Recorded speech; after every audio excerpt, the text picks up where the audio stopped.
my great pleasure to welcome Lorraine Hariton. She has been on the finance committee of Hillary Clinton's campaign, and she helped as the national finance committee on Barack Obama's team. She is the chairman emeritus of the Forum for Women Entrepreneurs and Technology. Very accomplished woman. My great pleasure to welcome Lorraine. Thank you very much. Nice to meet you. Why don't we start about your role in empowering women entrepreneurs, not just within the context of our country here, but women entrepreneurs need this empowerment throughout the world. And in this current economic times when we're facing challenges from all corners, I think this is one segment which really needs to push. So I wanted you to elaborate on that. Well, women around the world is an underutilized resource in terms of economic growth. And we know as women become more educated and more empowered, it fuels the growth of the countries around the world.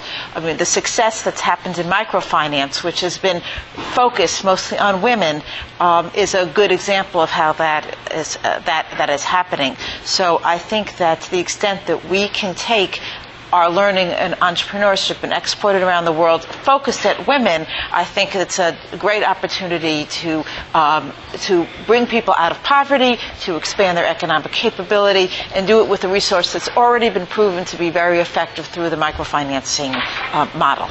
You touched a very important point, microfinancing, and a great example is Muhammad Yunus, who's done a great job in Bangladesh, and most of his clients, if I may say so, are women. Exactly. Who actually pay back more than men. Right. So there is great potential, and rightly said so, that they are really undermined in mostly the developing economies. So the current initiative we're trying to do here through this conference is to promote entrepreneurship through the State Department. How do you think U.S. State Department can leverage this opportunity?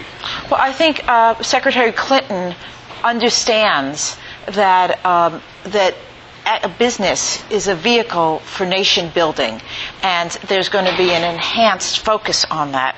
And entrepreneurship is one excellent lever to do that.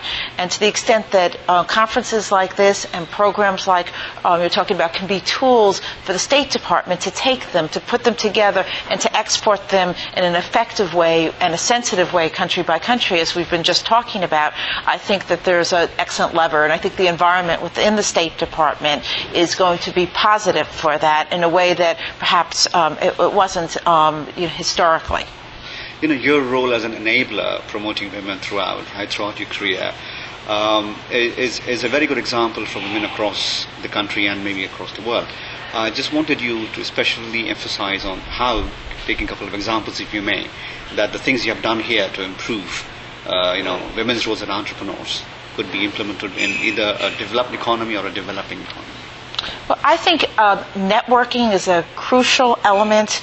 Knowing other people, mentoring, getting to know people. In fact, in the discussion we were just having, there was an example by one of the panelists, how Vino Kozla helped him get to know what happened in Silicon Valley. So we need to develop mentorship programs. We need to develop the connections between aspiring entrepreneurs and people who have been successful within the countries, and also by connecting people, especially within the diaspora, to people within these countries so that they can learn and grow, especially from people who have been successful in this environment and can export it back into the countries. Organizations like TIE and Open, and there's these organizations all around the world who can help that happen.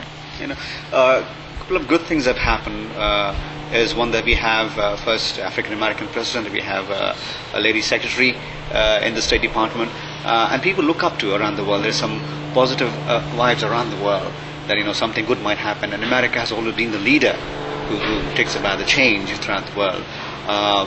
Do you have a sense that in the next 4 years this is a great opportunity we should not lose?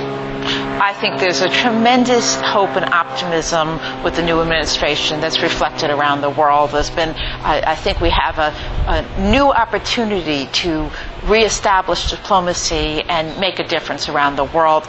And from what I can see, we're starting to take advantage of that, and we really I think we should appreciate that the world is open to that, and America needs to prove itself that it can be effective in that leadership.